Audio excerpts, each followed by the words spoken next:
Welcome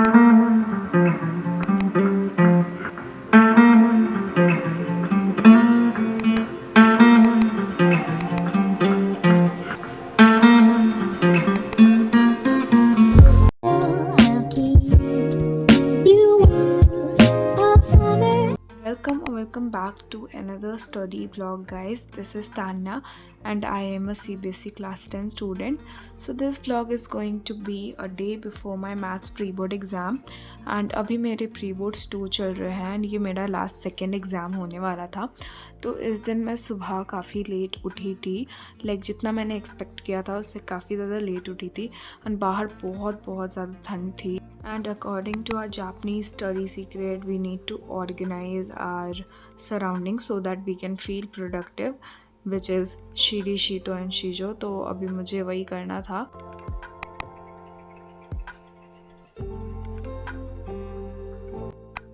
कंबल fold करने के बाद मुझे अब बाकी सारी चीज़ें भी ऑर्गेनाइज़ करनी थी एंड रात में मैं तुम लोगों को थोड़ा सा अगर क्रस्ट दूँ कि मैंने पहले क्या पढ़ा था, तो मैं यहाँ पे अपने आरएम बैच के लेक्चर्स कर रही थी क्योंकि ये सारे चैप्टर्स जो हैं बहुत ही शॉर्ट लेक्चर्स में अभय बैच में हो गए थे. तो मैंने सोचा क्यों ना अब आरएम बैच से कर ली जाए. तो मैं लेक्चर 3 तक पहुँच गई थी. 14 जनवरी को मैंने लेक्चर्स करना स्टार्ट किए थे इसके एंड मैं लेक्चर 3 तक यहाँ पर पहुँच चुकी थी. तो उसके बाद बस मैं सारी चीज़ें ऑर्गेनाइज़ कर रही थी एंड मेरे सारे के सारे नोट्स, सारे की सारी बुक्स सब कुछ बाहर ही रखी हुई थी क्योंकि मेरा जो सोशल साइंस का एग्ज़ाम था तब मैंने बहुत ही ज़्यादा मेसअप कर दिया था सब कुछ एंड उसके बाद मैंने कोई भी क्लीनिंग नहीं की थी एंड तब से मेरा बेड ऐसा ही था कुछ दिनों से. तो फाइनली आज मैं इसको क्लीन कर रही थी क्योंकि कल मेरे मैथ्स का एग्ज़ाम है एंड मुझे आज थोड़ा ज़्यादा प्रोडक्टिव भी रहना था.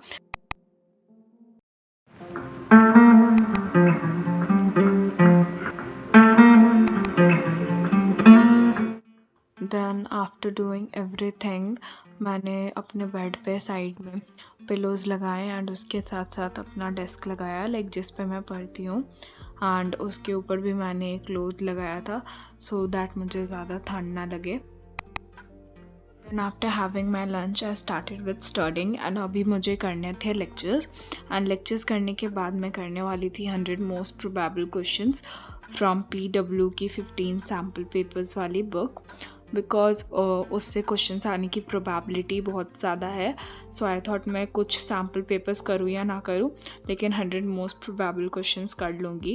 एंड जब मैं एग्ज़ाम दे के आ गई थी तब मुझे रियलाइज़ हुआ था कि काफ़ी सारे क्वेश्चंस आए थे.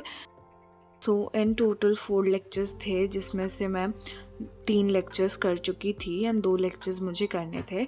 तो मैंने लेक्चर 4 कंटिन्यू करने के पहले अपने सारे इंपॉर्टेंट पॉइंट्स को एंड फार्मूलाज को रिवाइज़ किया था एंड ज़्यादा कुछ फार्मूलाज थे नहीं एंड मुझे क्वेश्चंस भी वापस रिवाइज़ करने थे.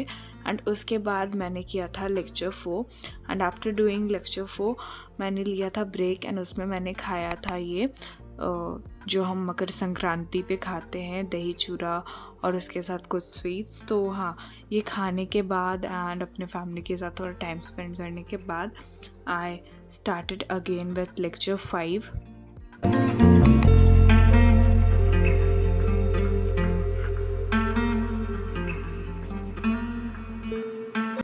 इन स्टार्टिंग मुझे चैप्टर काफ़ी ज़्यादा हार्ड लग रहा था लेकिन जब मैंने चैप्टर किया तब मुझे पता चला बस 2 ही फार्मूले थे एंड मैं बेकार में डर रही थी. एंड ऐसा तो मेरे साथ यूजुअली होता ही रहता है. जो मेरी रेगुलर ऑडियंस है उनको पता है कि जिस भी चैप्टर से मुझे डर लगता है बाद में वो चैप्टर ईजी ही निकल के आता है. एंड मेरे ख्याल से सारे चैप्टर्स ही ईजी होते हैं, बस हार्ड होता है पढ़ना एंड वहीं पे मैं लैक करती हूँ क्योंकि जब भी मैं कोई चैप्टर अच्छे से पढ़ लेती हूँ तो मुझे काफ़ी अच्छे से समझ आ जाता है. एंड स्पेशली जब मैं उन टीचर्स से पढ़ूँ जिनके साथ मेरी फ्रीक्वेंसी मिलती है, जैसे मैथ्स के लिए शोभित भैया, साइंस के लिए प्रशांत भैया और सोशल साइंस के लिए दी OG दिगराज सर. तो हाँ, सारे लेक्चर्स यहाँ पे मैंने कर लिए थे एंड लेक्चर्स करने के बाद अब टाइम था क्वेश्चंस प्रैक्टिस करने का. तो मैं करने वाली थी PW के 15 सैम्पल क्वेश्चन पेपर्स से एंड इसमें बहुत सारे सैम्पल पेपर्स एंड CBSE के सैम्पल पेपर्स भी थे. लेकिन अभी मैं प्रैक्टिस करने वाली थी 100 मोस्ट प्रोबेबल क्वेश्चंस क्योंकि इनकी प्रोबेबिलिटी सबसे ज़्यादा थी आने की. एंड जब मैं ये वॉइस ओवर कर रही हूँ अपना एग्ज़ाम देने के बाद तो मेरे मोस्ट प्रोबेबल क्वेश्चंस थे पॉलिनोमियल्स एंड उसके साथ साथ रियल नंबर से सेम 2-3 क्वेश्चंस आ गए थे। एंड आई थिंक मेरे बोथ एग्ज़ाम्स में भी आ सकते हैं, मुझे तो यही लगता है। बिकॉज देखो कॉन्सेप्ट सेम होता है तो जो भी रिसर्च होके क्वेश्चंस आते हैं उनकी प्रोबेबिलिटी ज़्यादा होती है आने की।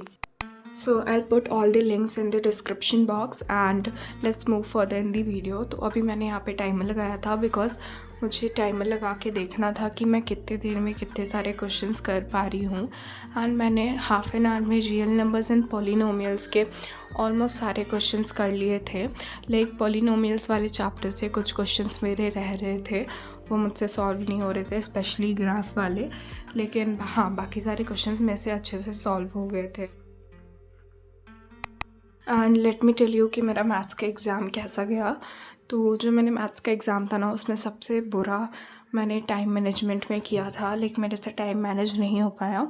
एंड सबसे पहले मैंने MCQ सॉल्व करना स्टार्ट करे थे एंड जितने भी मुझसे सॉल्व हुए पहले मैंने उसको सॉल्व किया एंड सबके आंसर्स को मार्क कर लिया। उसके बाद मैंने सेक्शन E से स्टार्ट करा था जो कि थे केस बेस्ड क्वेश्चंस। एंड जैसे ही मैंने वो सारे क्वेश्चंस ख़त्म किए, मुझे पता चला बहुत ही कम टाइम बचा है। तो उसके बाद जब मैंने सेक्शन D कर लिया जो कि 5 मार्क्स के 4 क्वेश्चंस थे ऑलमोस्ट, तो उन सबको करने के बाद आई रियलाइज़ कि मुझे 1 और 45 मिनट्स में ही बाकी सारे सेक्शंस के क्वेश्चंस करने हैं। तो मैं थोड़ा पैनिक कर गई थी एंड सबसे पहले मैंने MCQs के सारे आंसर्स को लिख लिया। एंड उसके बाद मैंने सेक्शन लाइक मैं उल्टा पेपर सॉल्व कर रही थी ताकि मेरे ज़्यादा मार्क्स वाले क्वेश्चन जल्दी हो जाए।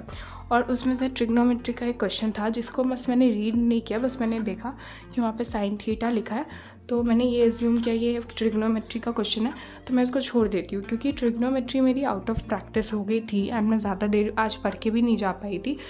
तो इस वजह से वो क्वेश्चन मैंने रीड नहीं किया। एंड जब मैं घर आते उस क्वेश्चन को रीड कर रही थी ना, तब मैंने देखा कि वो ट्रिग्नोमेट्री का सबसे ईजीएस्ट क्वेश्चन था जिसमें बस हमें रूट को खोलना होता है। एंड उसके बाद मुझे काफ़ी ज़्यादा रिग्रेट हो रहा था। So this was it for my exam. And बाकी सारी चीज़ें मैं अपकमिंग वीडियोज़ में ट्राई करूँगी शेयर करने का, because I am not sure कि मैं शेयर कर पाऊँगी या नहीं, ठीक है। बिकॉज अभी मेरे पास काफ़ी ज़्यादा कम टाइम है प्रिपरेशंस के लिए।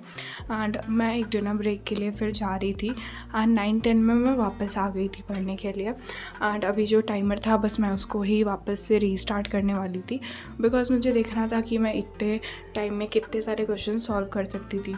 एंड इसके बाद कुछ ऐसी सिचुएशन हो गई थी कि मुझे काफ़ी ज़्यादा ठंड लग रही थी, तो मैंने पूरे कंबल को अपने बॉडी पे रखे हैं एंड जैसे हम लोग ठंड के दिनों में पढ़ते हैं वैसे पढ़ रही थी। सो मैं उसके आगे का रिकॉर्ड नहीं कर पाई थी एंड बस मैंने 1.5 आवर्स के लिए ही सॉल्व किया था क्वेश्चंस। इसके अलावा मैंने कोई क्वेश्चन सॉल्व नहीं किए थे, बस लेक्चर्स किया था एंड उसके नोट्स किए थे।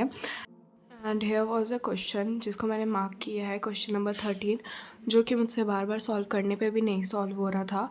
तो मैंने स्कैन किया एंड उसका सॉल्यूशन निकाला एंड उसके सॉल्यूशन को एक अलग नोटबुक में लिख लिया, लाइक जो मिस्टेक नोटबुक होती है। एक्चुअली उसमें मैं सारी मिस्टेक्स वाले क्वेश्चंस का सॉल्यूशन भी लिखती हूँ एंड उसके साथ साथ सारे सब्जेक्ट के चैप्टर्स के पर्टिकुलर चैप्टर्स के जो भी इंपॉर्टेंट पॉइंट्स होते हैं उसको भी लिख लेती हूँ। एंड यहाँ पे कुछ 52 मिनट्स तक मैंने वीडियो रिकॉर्ड किया था एंड उसके बाद it was tough for me to shoot. So yeah, thank you so much for watching and make sure to subscribe if you're new to the channel, and I hope you like this video. If you do so, then make sure to subscribe. Bye bye.